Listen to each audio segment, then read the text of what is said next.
When you hear the word intelligence, the concept of IQ testing may immediately come to mind.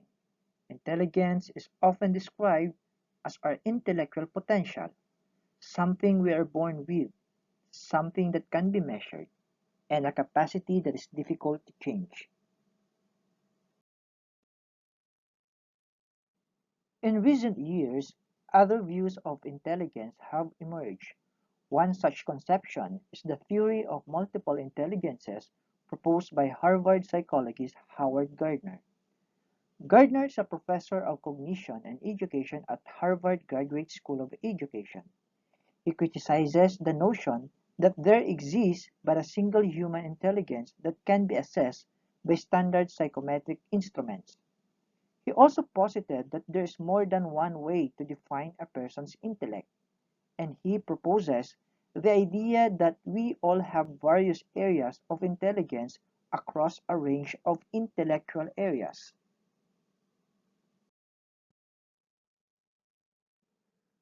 The theory of multiple intelligence suggests that traditional psychometric views of intelligence are too limited and differentiates human intelligence into specific. MI theory posited that traditional psychometric views of intelligence are too limited and stressed out that everyone may possess all the various forms of intelligence to some extent, but that there is always a dominant or primary form. MI develops children's innate potential rather than requiring them to master extraneous academic information. Also, the theory differentiates human intelligence into specific modalities and proposes 9 abilities that manifest multiple intelligences. The theory of multiple intelligences challenges the idea of a single IQ, where human beings have one central computer where intelligence is housed.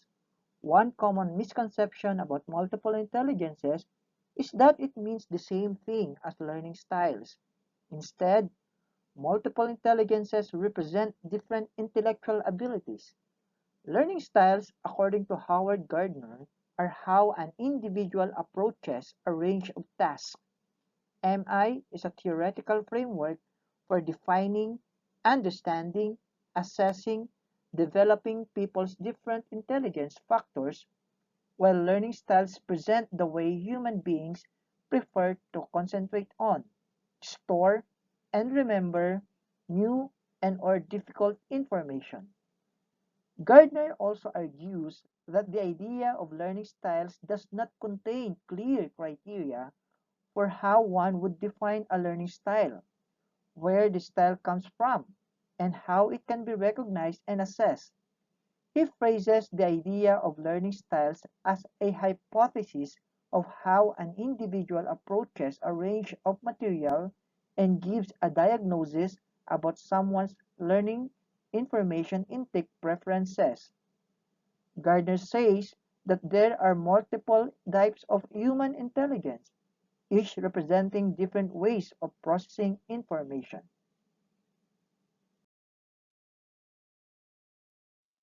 The first intelligence under the MI theory is the linguistic intelligence, also known as the verbal intelligence.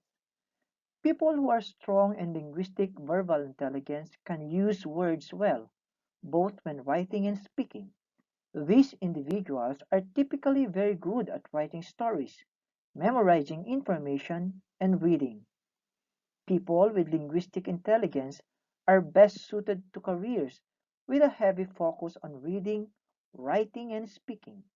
They thrive as journalists, authors, copy editors, teachers, actors, public speakers, lawyers, and broadcasters.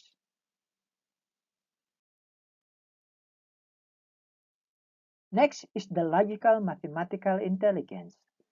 People who are strong in logical mathematical intelligence are good at reasoning, recognizing patterns, and logically analyzing problems. These individuals tend to think conceptually about numbers, relationships, and patterns. People with this form of intelligence are rational, objective, strategic, organized, and analytical. The best part about logical mathematical intelligence is that everyone possesses it to some extent, and anyone can improve it. Learners who have this kind of intelligence opted to be a scientist, mathematician, computer programmer, engineer, or accountant.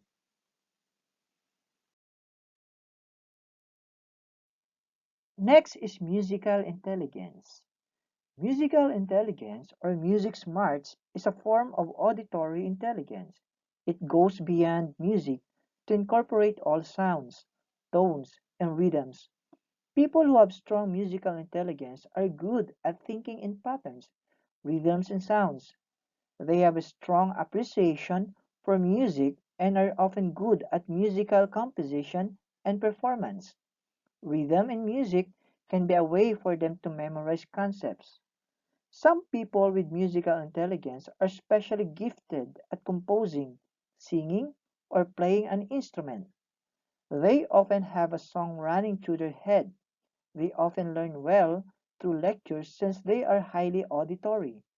Musically intelligent persons track their actions to be a musician, composer, singer, music teacher, or a conductor.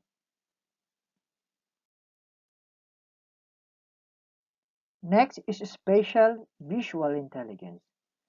People who are strong in visual spatial intelligence are good at visualizing things. These individuals are often good with directions as well as maps, charts, videos, and pictures. People with visual intelligence learn well through visual aids such as graphs, diagrams, pictures, and colorful displays. They usually enjoy visual arts such as drawing, painting, photography. They can visualize anything related to art, fashion, decoration, and culinary design before creating it. The architects, engineers, and artists are some of the chosen title for spatial or visual intelligent person. Next is kinesthetic intelligence. Those who have high bodily kinesthetic intelligence are said to be good at body movement, performing actions, and physical control. People who are strong in this area tend to have excellent hand-eye coordination and dexterity. Also, people with kinesthetic intelligence enjoy building things and figuring out how things work. They like to use their hands and are very active. They have excellent motor skills and coordinations. They are very physical and are keenly aware of their bodies. They thrive as dancers, builder, sculptor, and actor.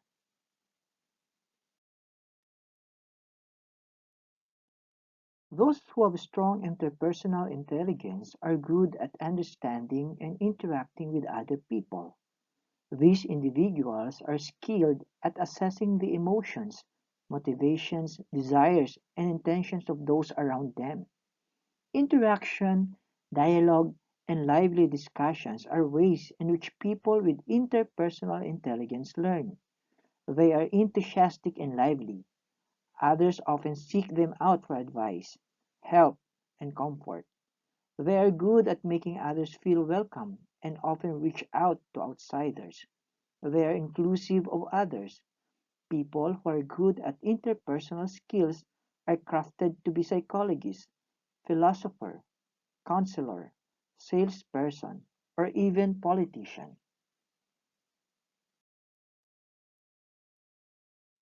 We also have here the intrapersonal intelligence. Individuals who are strong in intrapersonal intelligence are good at being aware of their emotional states, feelings, and motivations.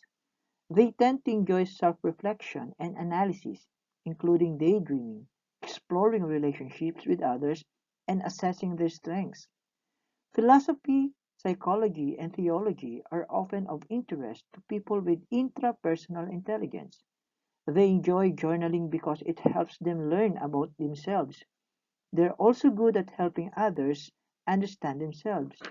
They can predict the reactions of themselves and others.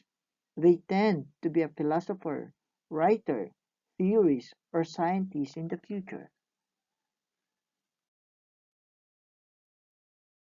The eighth intelligence is the naturalistic intelligence. According to Gardner, individuals who are high in this type of intelligence are more in tune with nature and are often interested in nurturing, exploring the environment, and learning about other species. These individuals are said to be highly aware of even subtle changes to their environment. Naturalistic intelligence is the intelligence of the natural world. People with this form of intelligence feel most at home when they are outdoors in nature. They have a talent for identifying plants and animals and are expert pathfinders and navigators. They make excellent biologists, conservationists, gardeners, farmers, and agriculturists. The absolute way to develop naturalistic intelligence is by getting outside. Naturalistic intelligence is very much a hands-on experience. The last one is the existential intelligence. People who possess existential intelligence demonstrate sensitivity and capacity to tackle deep questions about human existence, such as the meaning of life, why do we die, and how did we get here. In its essence, existential intelligence is the ability to use intuition, thought, and metacognition to ask deep questions about human existence. Those of us who are inherently existential ask questions such as who are we? Why are we alive? Do we have a purpose? Why and how are we conscious? What is the meaning of life?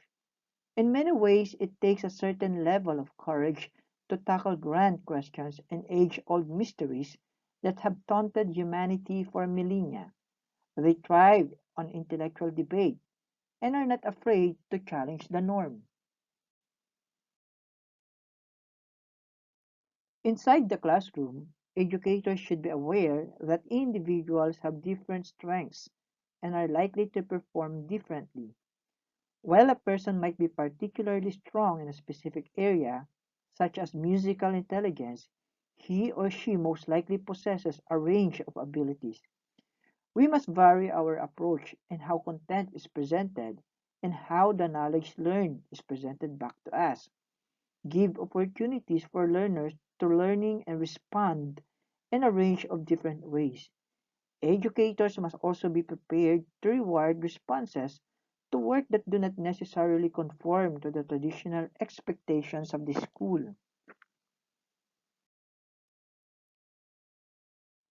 Within this theory of multiple intelligences, Gardner stated that our educational system is heavily biased towards linguistic modes of intersection and assessment, and to a somewhat lesser degree toward logical quantities modes as well.